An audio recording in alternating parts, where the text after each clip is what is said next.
Ahoj, zdraví vás Martin Grodman z kanálu Mediscope. Dneska jsem tady zase s Lukášem Lotou. Ahoj Lukáši. Martine, zdravím všechny.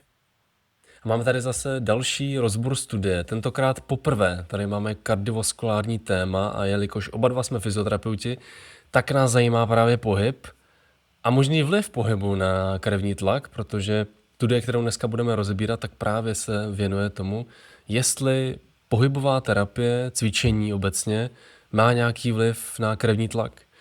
Než úplně zabředneme přímo do té studie, co to vlastně krevní tlak je? Máme nějakou definici?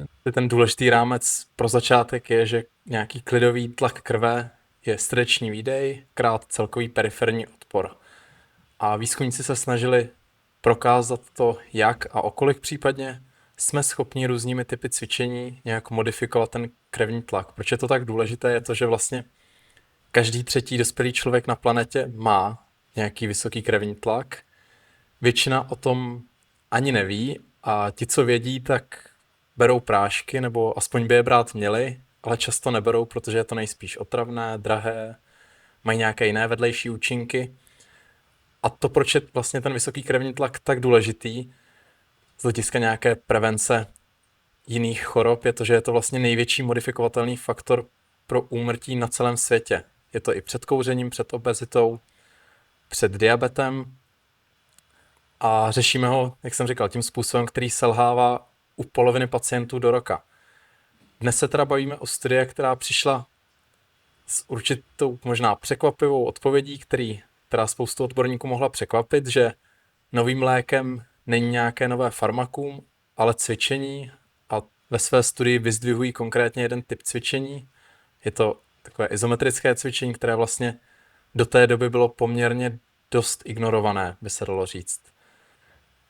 Výzkumníci prošli zhruba 270 klinických studií přes 15 000 pacientů a snažili se porovnávat každý takový relevantní typ pohybu navzájem. Byl to nějaký aerobní trénink, silový trénink, HIIT, kombinované cvičení a pak tu jednu kategorii, o které se v těch guidelines tolik nemluví, a to je nějaký izometrický trénink, statické cvičení, wall sit nebo set u zdi.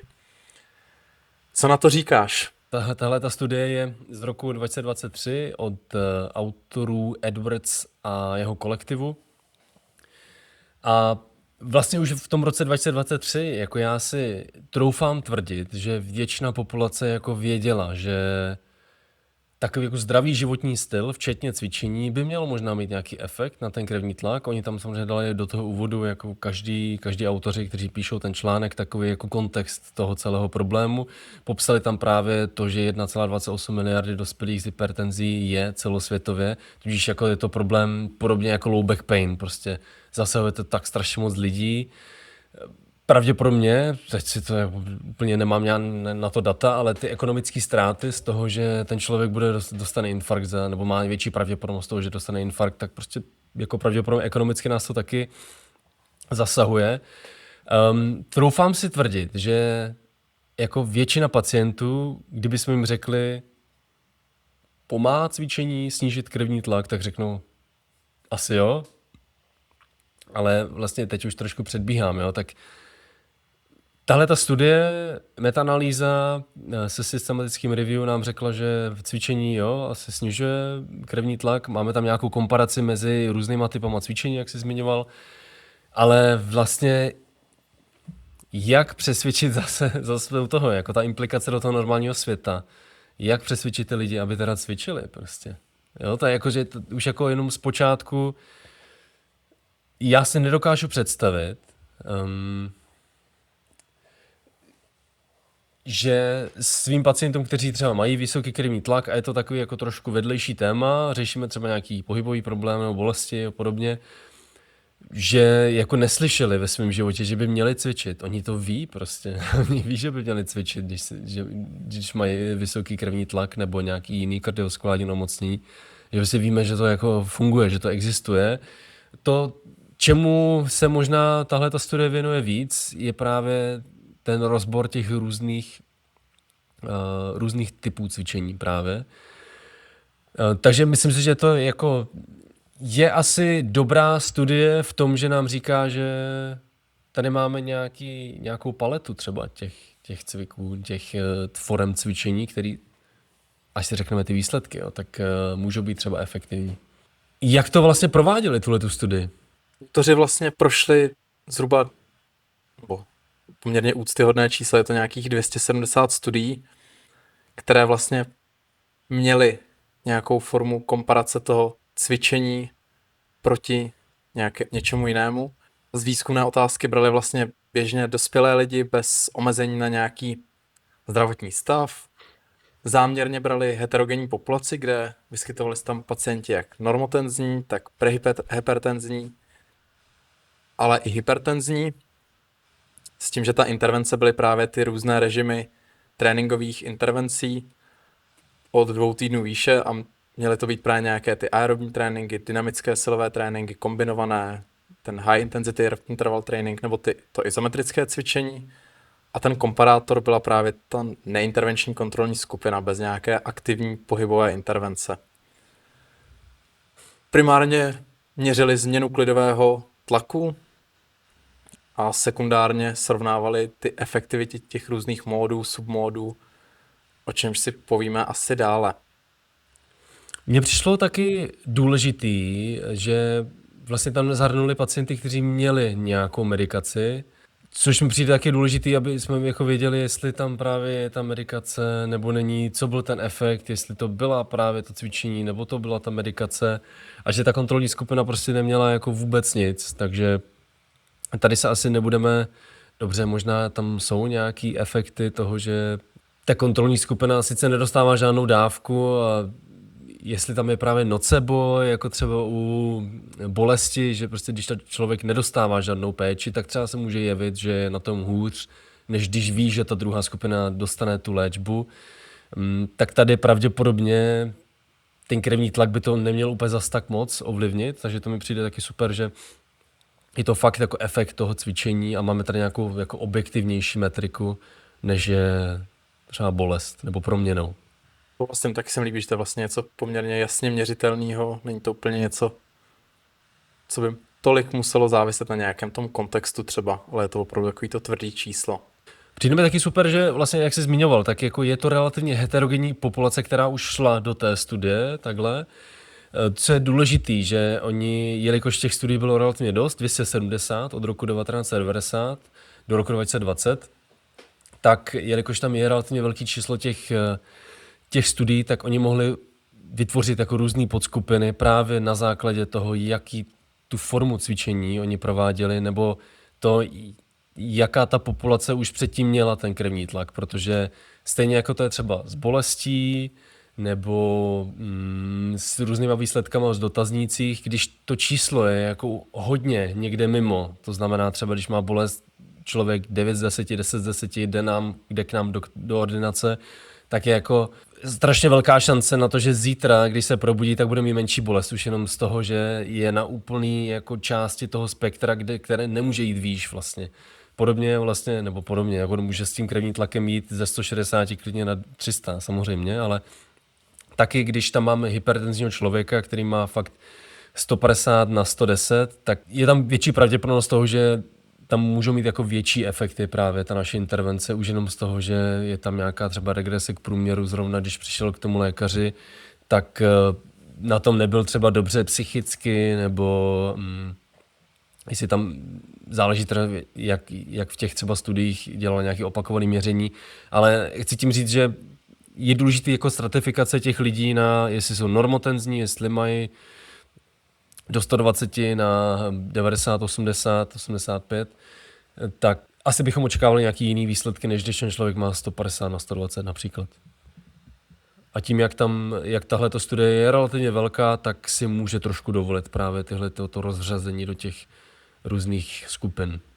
Jak říkáš, autoři vlastně rozdělili převážně ty druhy toho cvičení, že právě do toho aerobního, díky tomu, že měli tak velký vzorek, tak mohli rozřadit na ty submódy, tu aerobní třeba na jako chůzi, cyklistiku, běh.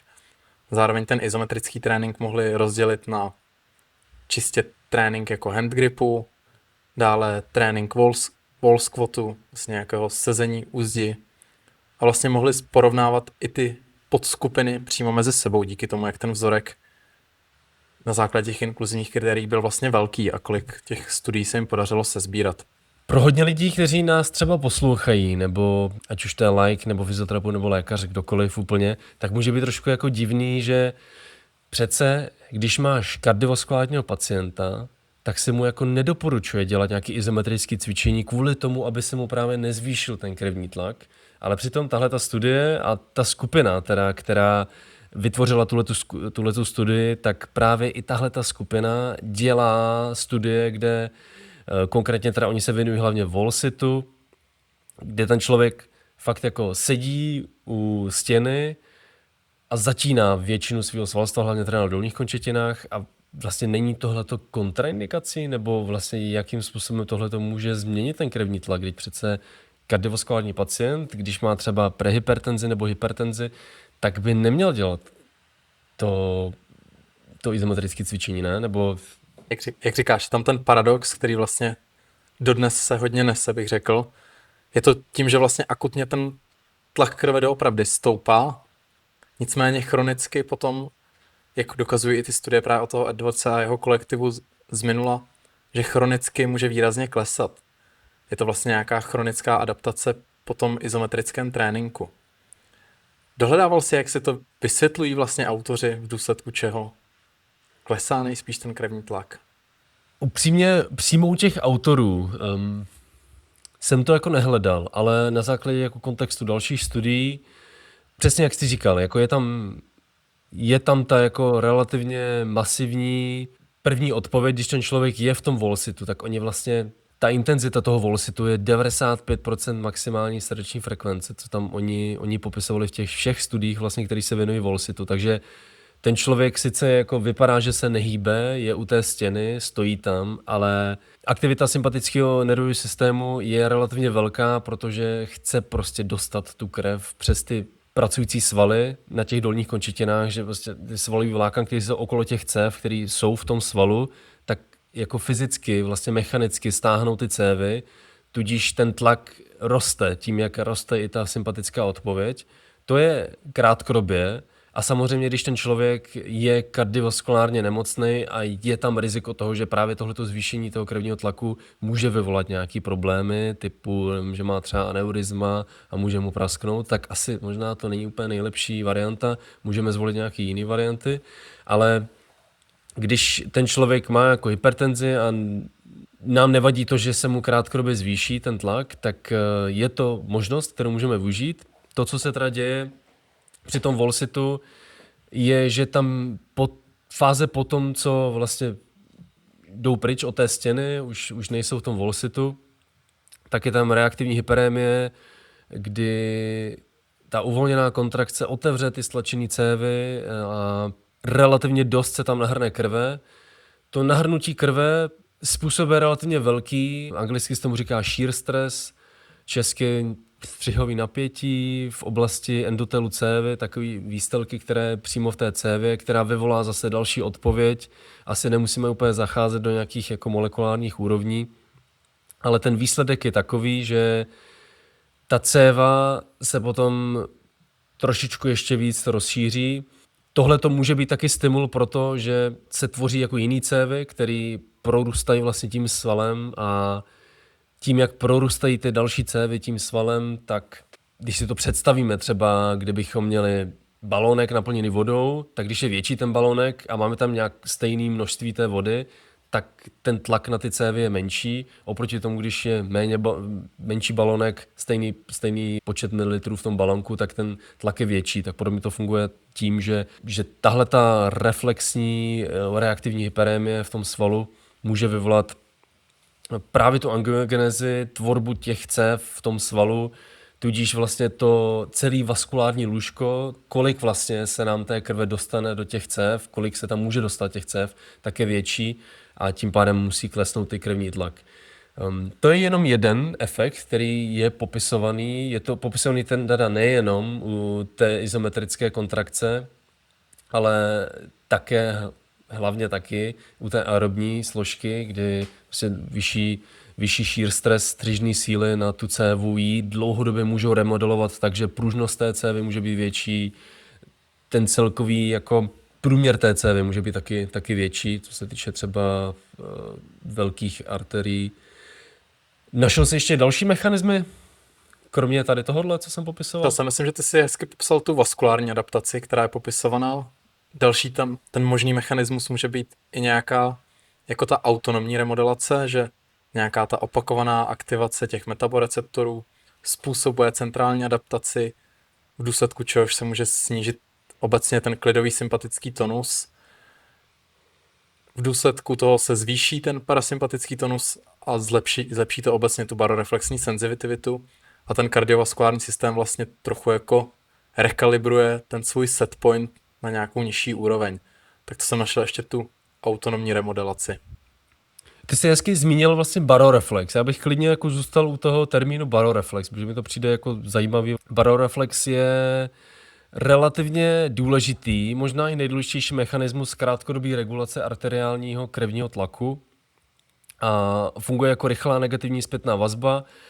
Anatomicky nebo fyziologicky existují receptory, které reagují na tlak v karotickém synu, což je oblast arterie carotis communis v oblasti krku, kde jsou právě tyhle ty baroreceptory a při vyšším krevním tlaku, právě při tom, když prostě jsme u té stěny, nebo cvičíme, nebo běháme, nebo cokoliv, tak tím, jak se vlastně zvyšuje tepový objem, zvyšuje se tepová frekvence a jak si vlastně ty zmiňoval tu rovnici toho, že ten krevní tlak je celkový srdeční výdej versus ten periferní odpor, tak když se zvětší ten celkový srdeční výdej, který je hlavně teda závislý na tom, jak moc rychle nám tepe srdce a jak moc v jednom tepu se vytepe krve z toho srdce, tak když nám ta jedna část té rovnice vlastně se zvýší, tak tím pádem se musí zvýšit ten krevní tlak. Na to zvýšení toho krevního tlaku právě ty baroreceptory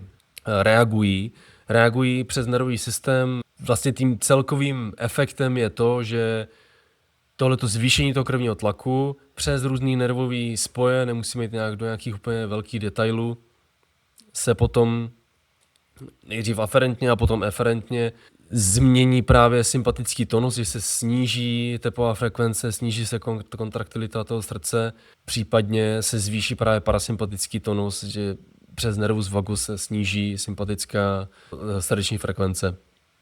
Tím pádem se jako tahle koriguje ten krevní tlak na základě toho, jak moc vlastně tlaku tam máme v tom karotickém synu, nebo ještě ty další baroreceptory jsou v oblouku aorty. Tak to je třeba jako další záležitost, na kterou to má ten efekt.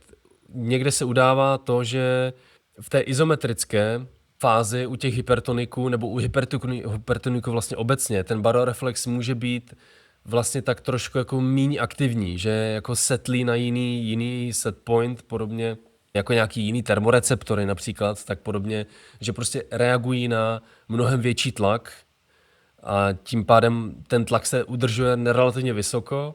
Ten firing těch receptorů, baroreceptorů v tom karotickém synu nebo v tom oblouku aorty prostě se spouští až při nějakým větším tlaku. Ale ten tlak, který oni mají vlastně, tak už může nějakým způsobem poškozovat a právě to izometrické cvičení může tak trošku jako resetovat ten baroreflex na nižší hodnotu. To je taková jako teoretická otázka, jak moc dobře se to dá měřit. No. Jo, to si myslím, že jsem vždycky popsal vlastně ty potenciální mechanismy, které stojí za tím snížením toho krevního tlaku právě třeba u toho izometrického cvičení. Jako další adaptací, kterou jsem našel a která je možná relevantní třeba například pro aerobní trénink, je hormonální adaptace, protože, jak jsme říkali, tak nezávisí to jenom na tom celkovém srdečním výdeji, ale i na tom periferním odporu a vlastně, jak jsem dával takový ten příměr s tím balónkem a kolik vody je v tom balónku a jak moc to tlačí na ty cévy, tak hraje roli to, jako kolik té krve vlastně máme. A například renin, angiotensin, aldosteronová osa, což je osa, která reguluje, kolik máme sodíku a kolik máme objemu krve, tak se může trošku chronickým aerobním tréninkem utlumit a tělo tím pádem zadržuje méně sodíku a tím pádem méně vody. Klesne tím pádem objem cirkulující krve, protože ten sodík sebou vede, vodí tu vodu vlastně buď ven do moči nebo zpátky do krve a tím pádem může klesnout právě zatížení srdce a může klesnout trošku ten tlak. To jsme teďka měli takový jako celkový možný mechanismy, jak by mohly fungovat to cvičení obecně, ať už to je izometrický trénink. Každá ta sféra toho pohybu může mít větší efekt na různé části těch mechanismů, co jsme si popsali. Dostali bychom se možná přímo do té studie, protože je to metaanalýza, to znamená, jak jsme si několikrát říkali, tak oni, ti sami autoři, jako neprováděli nějaký výzkum, oni jenom měli nějakou vyhledávací strategii těch výzkumů, které už máme na tohleto téma, dali je tak trošku jako do jednoho pytle a snažili se tam vyvinout nebo nějak pospojovat to tak, aby nám to dávalo větší smysl a aby jsme z toho měli nějaký efekt. Oni nevyužili jenom takovou tu klasickou metaanalýzu, ale měli tam více statistických metod. První byla pairwise metaanalýza, což je forma metaanalýzy, kdy každá ta modalita se porovnává pouze se svou vlastní kontrolní skupinou. Nikdy se to neporovnává přímo mezi sebou, to znamená, že vzali například všechny studie, které se věnovaly izometrickému tréninku, spočítá se průměrný efekt versus kontrola, to samé pro aerobní trénink versus kontrola, tudíž taková ta klasická metaanalýza, což je takový jako solidní základ. Odpovídá to na otázku, jestli to funguje. Jo, není to jako jednotlivá studie, která by nám řekla, jestli to funguje nebo ne, ale mám tady větší odpověď na tu otázku, jestli nějaká forma funguje více než kontrola. Dále tam autoři využili i tu network metaanalýzu, kterou jsme zmínili, což je to, že vlastně nepřímo srovnávají ty jednotlivé intervence proti sobě přes ty společné komparátory. Ta logika je úplně jednoduchá, je to, že pokud víme, že A je lepší než C a B je lepší než C, tak můžeme odhadnout zhruba, jak si stojí A proti B. Takže tím jako simultánně srovnáváme všechny ty jednotlivé intervence navzájem proti sobě, i bez toho, aniž bychom měli přímo studii, která porovnává například HIIT proti aerobnímu tréninku. Ale my máme vlastně studii, která porovnává HIIT proti nedělání nic a máme studii, která porovnává třeba ten aerobní trénink proti tomu neaktivnímu komparátoru a díky tomu je můžeme porovnat vlastně tak jako přímo proti sobě ty jednotlivé intervence, které jsme zmiňovali. Jo, což je takový, jako když bychom to měli nějakou třeba analogii, jo, že třeba víš, že já běhám 100 metrů za 11 sekund, ty běháš za 10 sekund, ale nikdy jsme spolu nezávodili, tak jako asi možná můžeme matematicky odvodit, že ty jsi asi rychlejší, když máš o tu sekundu víc, ale nevíme to, jo, prostě je to takový jako mocný nástroj, ale za mě stojí na takovým klíčovým předpokladu zvaném transitivita, protože ta populace, která je v obou těch studiích, musí být stejná. Jo, že sice jsou lepší než kontrola třeba, nebo že izometrický trénink je lepší než kontrola o 5, třeba aerobní o 4, tak platilo by to tak, že opravdu ten izometrický trénink je lepší, protože redukuje krevní tlak o 5 víc, teda o 1 víc, než je ten aerobní trénink. To jsou jako vymyšlený čísla teďko. Tak by to fungovalo tak, kdyby tam byla úplně stejná populace. To znamená, že museli mít třeba stejný počet žen, mužů, stejný počet nebo stejný krevní tlak například prvotní. Což je otázka, jestli vlastně v téhle studii nebyla porušena ta transitivita, ta stejnost vlastně těch populací, na kterým to bylo dělané. Klidně bych se do toho teďka zabřednul. Ty jsi koukal přímo na ty studie, které se věnovaly třeba tomu Volsitu versus třeba aerobní trénink? Myslím, že jsem neprocházel všech těch 270 studií. Já taky ne, to je upřímně. Nicméně vlastně to, o čem jsi mluvil, tak to tam autoři testovali nějakou tu jako míru té konzistentnosti přes ten node splitting a jestli se nemýlím, tak nenašli úplně signifikantní jako tu nekonzistenci, což by mělo být pro tu network metaanalýzu pozitivní. Ty to vnímáš jinak? Koukal jsi? Oni to jako sice našli, na druhou stranu, když jsem se koukal přímo vlastně do těch studií, tak oni teda nenašli žádný rozdíl, myslím teďka třeba izometrický exercise versus aerobní exercise, ale třeba oni tam potom hledali vlastně, jaká forma toho izometrického cvičení je nejlepší a měli tam Volsit versus hand grip a ta třetí už teďka nevím, co to bylo. Tak třeba ten Volsit, ty studie pravděpodobně versus třeba aerobní trénink, tak měli populaci, která měla pravděpodobně jako větší krevní tlak hnedka na začátku. Tím pádem bychom asi očekávali, že větší krevní tlak úplně na začátku může vyvolat jako větší ten efekt toho cvičení potom, pravděpodobně možná, že jako oni sice tam popsali, že jako neměli jako nemocný ty pacienty, typu, že byli jako šíleně hypertenzní, ale měli tam třeba nějaký prehypertenzní pacienty a pravděpodobně ten krevní tlak tak obecně mohl být jako trošku vyšší, než je ten zbytek. Co mi přijde taky jako zajímavý a důležitý, je to, že třeba ty aerobní studie, které se tomu věnovaly, tak v sobě měly třeba chůzi. Myslíš si, že chůze má nějaký jako výrazný efekt na třeba ten shear stres, jak moc vlastně se ti zvýší tobová frekvence, jaký to má efekt právě třeba na tu strukturální cestu tím aerobní tréninkům, jako tu vaskulární síť třeba? To kam míříš? Myslím, že i z těch třeba trochu jiných studií i na odlišné témata se tady znovu můžeme bavit o tom, že opravdu nejspíš ta intenzita hraje roli, nebo řekl bych, že by měla hrát roli.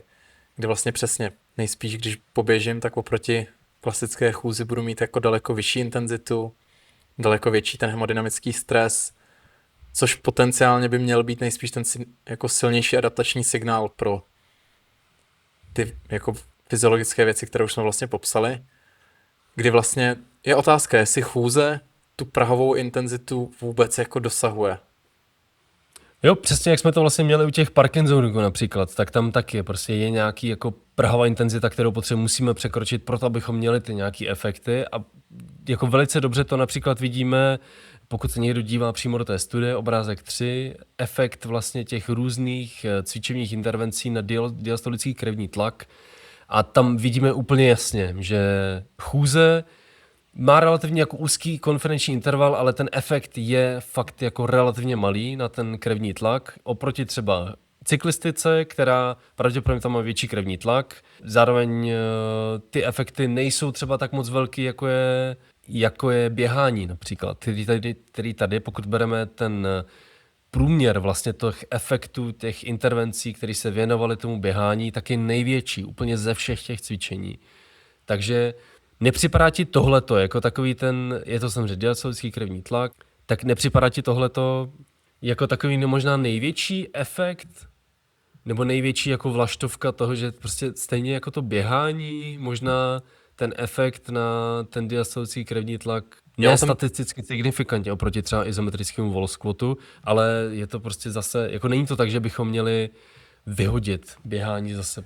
Já s tím úplně souhlasím, ono přesně pak to spláchlo vlastně všechny i ty nízkointenzivní právě třeba tu chůzi tak jako trochu dohromady a vlastně podle mě se ukazuje, že to je trochu jako dose response, že prostě opravdu záleží na tom, co tam dáme a když tam dáme opravdu třeba ten běh, který už bych považoval určitě za to jako víc intenzivní, tak když to porovnám s klasickou procházkou, jo, asi každý, taky si někdo pod procházkou může představit něco jiného, stejně tak pod během, ale minimálně je to už jako daleko víc intenzivní a projevilo se to právě přesně v té tabulce na toho diastolického, že ten běh opravdu, přestože má sice jako široký ten konferenční interval, tak je ale daleko víc dál na té pravé straně.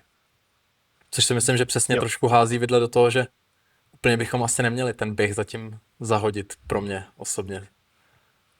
Souhlas. Možná jsme zapomněli trošku říct, jako vlastně, jaký jsou ty výsledky téhleté metaanalýzy, jako kdo na tom dopadl nejlíp, kdo na tom dopadl nejhůř. Řekneš na nějaký čísla?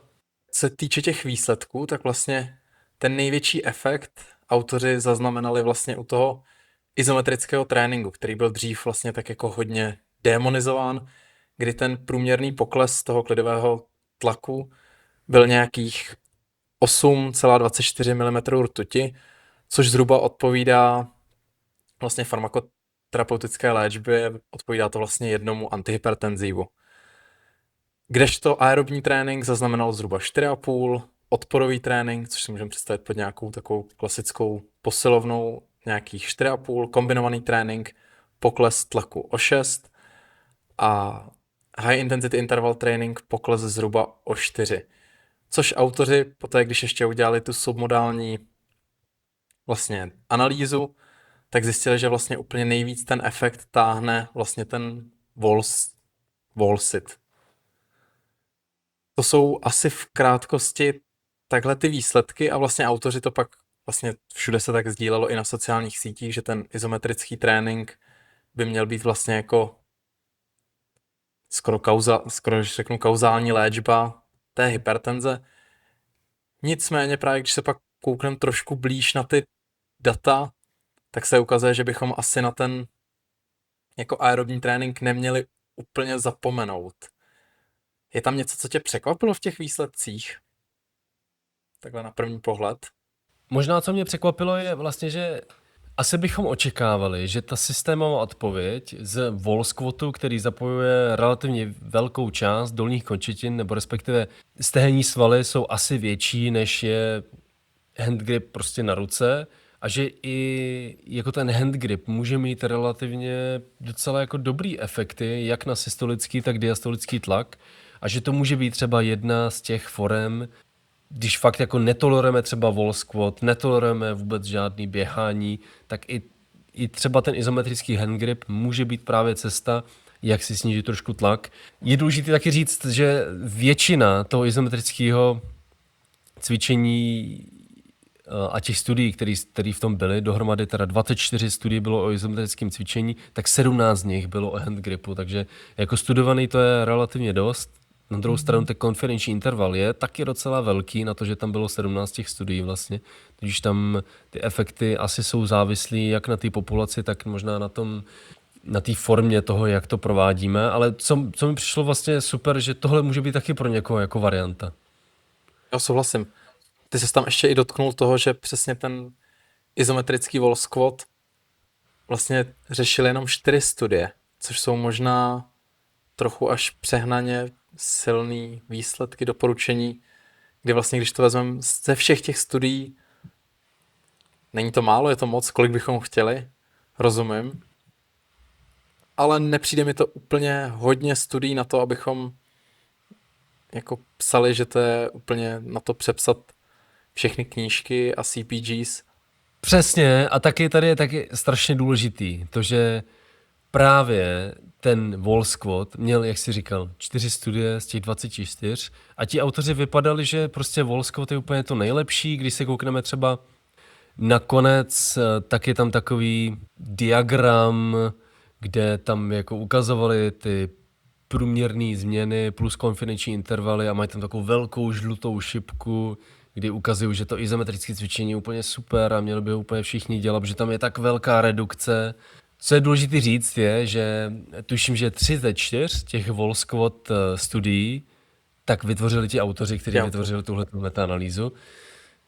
Otázka, jestli tam právě není porušený to, že možná víme asi teda proč jako tak moc pušují dopředu ten wall squat. Na druhou stranu, kdo jiný by měl dělat ty studie o wall squatu než ti autoři, který to zajímá vlastně, jo, a kteří se věnují tomu krevnímu tlaku a kteří dělají právě tyhle ty studie. Takže je to takový, že možná můžou trošku protěžovat nějakou formu, trošku tak vědomně i nevědomně, trošku právě protěžovat jednu formu toho cvičení. Je důležité to brát možná trošku s ohledem na to, že ti autoři sami tvoří tyhle ty studie. Jo, přesně jak říkáš, na jednu stranu vždycky je to asi to dilema toho, že ty autory to prostě nejspíš zajímá, tak to zkoumají, píšou o tom, nejspíš to i chválí, ale jo, je tam určitý bias určitě, není to jako úplně, analyzuješ vlastně svoje studie, rankuješ je jako nejlepší, z toho pak chceš vyvozovat ty doporučení pro guidelines. Je to takový náročný v tomhle úplně, jak to oddělit, jestli věřit tomu, že to rankovali tak dobře, jenom protože to třeba i publikovali oni, těžko říct. Ale myslím si, že ty závěry jsou v určitých věcech trošku přestřelený. Souhlas, protože třeba oni teda řešili resting blood pressure, tudíž tlak krevní, který je v průběhu toho, kdy ten člověk jako nic nedělá. Tudíž by nás možná zajímal u těch lidí možná hlavně právě ty diastolický krevní tlak, který je měřený právě, když se srdce plní a není tam systola, je tam diastola. A ty efekty tam byly právě největší při tom běhání, aspoň teda tahle absolutně, jo? Ten konferenční interval není větší než většina těch jiných intervencí, tudíž... Ale za mě je důležitý právě ten diastolický krevní tlak, který má pravděpodobně jako větší efekt na tu mortalitu těch lidí, právě tahle v průběhu toho klidu, než třeba ten systolický krevní tlak. Určitě, souhlasím.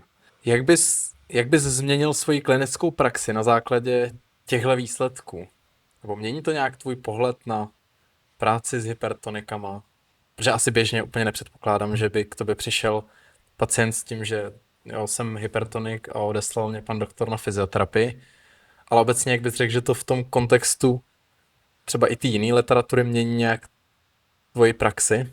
Za mě bylo super, kdyby ti lékaři odeslali ty pacienty k nám, abychom řešili jejich krevní tlak. Otázka, kolik lékařů by to reálně udělalo a kolik pacientů by došlo, asi úplně moc ne, podle mě. Kolik by jich bylo pak adherentních?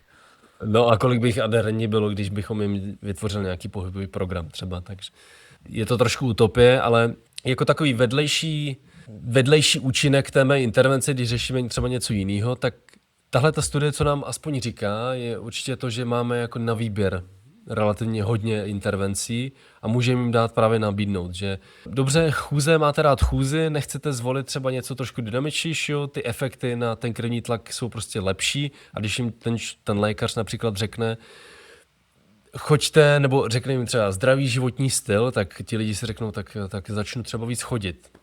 Ale tady vidíme, že ty efekty té chůze na ten krevní tlak pravděpodobně nejsou zas tak moc velký. Možná by měli zvolit třeba trošku jako větší intenzitu toho cvičení, co se týče třeba toho třeba běhání nebo chůze, ale je možnost i právě třeba ten nějaký odporový trénink, nebo třeba právě to izometrické cvičení a co nám to taky může říct, že ti lidi se, když nemají nějaký velký komorbidity, že se nemusí tolik bát třeba toho izometrického cvičení, že tady vidíme, že to nějaký efekty má. Otázka je, jak moc to jsou vlastně laboratorní podmínky. Jo. Jsou to 4 studie ohledně toho wall squatu, byly relativně dost takový specifický, když jsem se na ně díval, ale myslím si, že nám to dává takovou trošku jako volnost v tom, co jim můžeme říct těm pacientům. Jak to vnímáš ty? Jo, super, já s tím hrozně souhlasím, že vlastně spíš než, že asi by to úplně něco převracelo, tak opravdu, že máme jako tu paletu, že opravdu všechny ty cvičební módy, ať už to bude ten aerobní, ať už to bude opravdu ten odporový, izometrický, tak snižují krevní tlak, jak statisticky, tak i klinicky signifikantně. Takže zase to jako poselství, že cvičení funguje a je lék, je vlastně docela robustní bez ohledu na to, jaký zvolíme. A jo, přesně, i to izometrický by měl být třeba zvažovaný jako nějaký doplněk k těm k existujícím doporučením. Vypadá to, že to nějak moc neškodí a je to jako další možnost. Takže přesně, jako myslím si, že úplně to není primárně to, co řešíme v ambulantní praxi, ale když máme nějakého člověka, třeba ho to zajímá, není úplně adherentní k těm lékům, ať už z důvodu nějakých vedlejších účinků, nebo že na to prostě jenom zapomíná, tak je to zase nějaká možnost, jak si pomoct. Nicméně myslím si, že je jako hodně velká otázka, jak moc by k tomu byli lidi adherentní, když jsou ty studie, že asi 50% lidí do roka přestane brát antihypertenziva, tak jako představa, že ty lidi třeba zapomenou nebo nechtějí si brát 1 pilulku denně a místo toho opravdu budou jako dělat wall-sit. Nevím, jestli to není trochu utopie, protože si to moc nedokážu upřímně představit, ale když k tomu někdo jako bude super adherentní, že prostě řekne, že ty léky nechce a vlastně máme takovouhle možnost, tak myslím si, že to je jako super. Určitě souhlasím. Možná, aby naši posluchači, ať už to jsou laici nebo úplně kdokoliv, aby si trošku jako víc představili to, jako jak by to mohlo třeba vypadat, ten hand grip například, nebo to izometrické cvičení typu wall squat u stěny.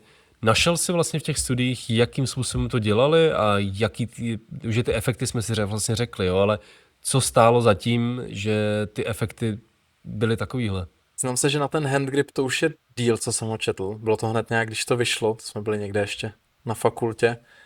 A myslím, že tam ani ta dávka u některé z těch studií nebyla tak velká, že to bylo zhruba 3x nějakých 30 sekund, jenom drželi ten kroužek.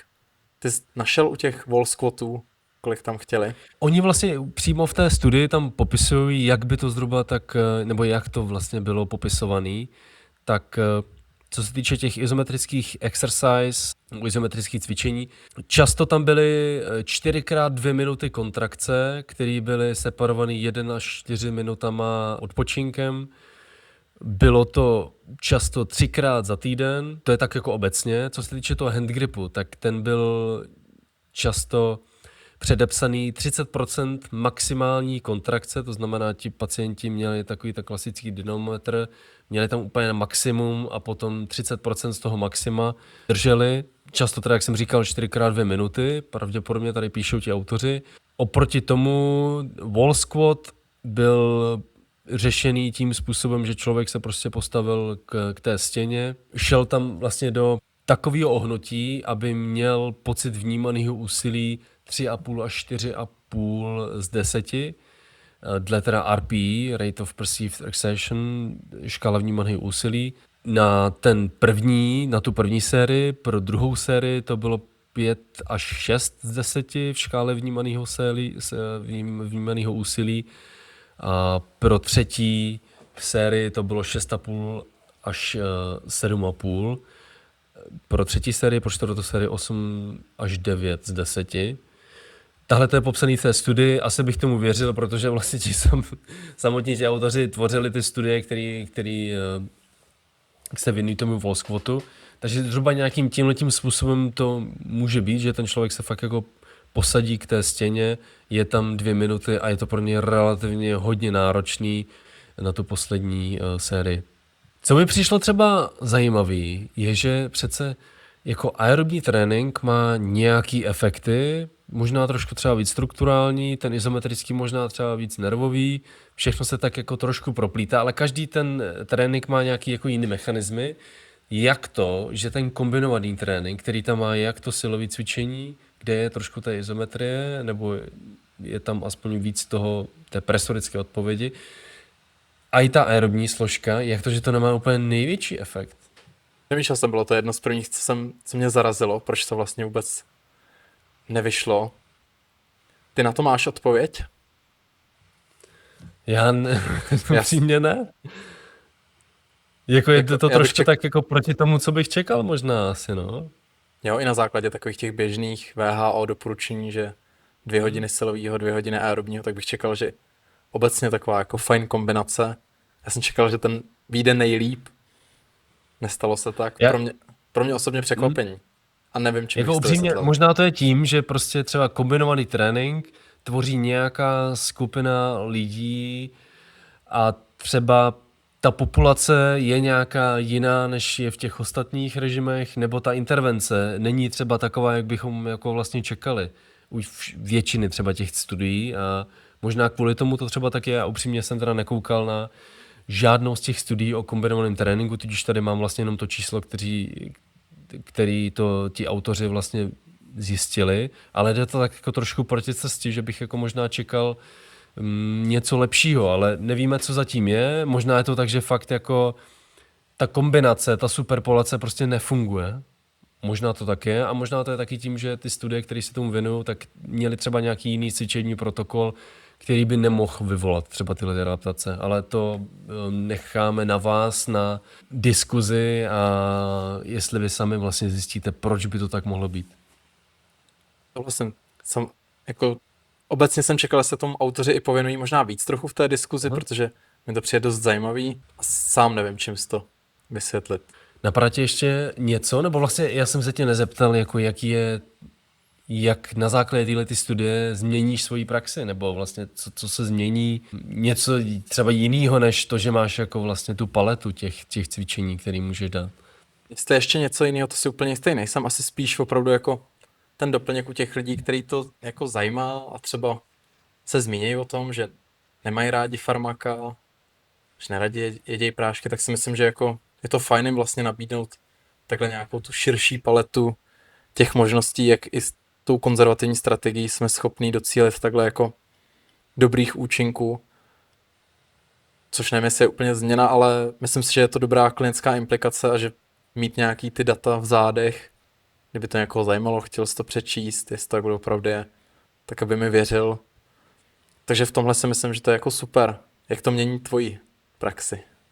Tak Asi upřímně jako nic dalšího, já se budu těšit na další studie, protože jestli zjistíme, že fakt ta izometrie je tak šíleně moc dobrá, tak samozřejmě má smysl trošku možná tlačit ty pacienty, aby se doma opřeli, protože tam to je super, že nemusí vlastně jít ani z domu, jo? Pokud někdo nechce chodit z domu, že to fakt můžou dělat klidně doma, nepotřebují k tomu vlastně vůbec nic, takže to je super, že nemusíš mít ani boty, jo, doma, takže oproti tomu třeba běhání, jo, nebo se bojíš chodit ven třeba večer, tak tohle to je jako možnost, kterou fakt může dělat skoro každý, ta izometrie.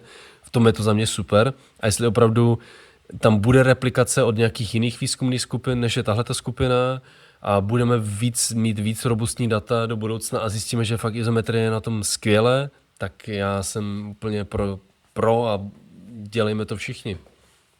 když tam Zatím teda budu napětě čekat na další studie. souhlasím ideálně, aby vyšla i nějaká, která bude přímo komparovat a rád se do toho taky pustím. Jo, přesně. Super, já ti moc krát děkuji za to, že jsi tady se mnou byl, že jsme se o tom mohli popovídat.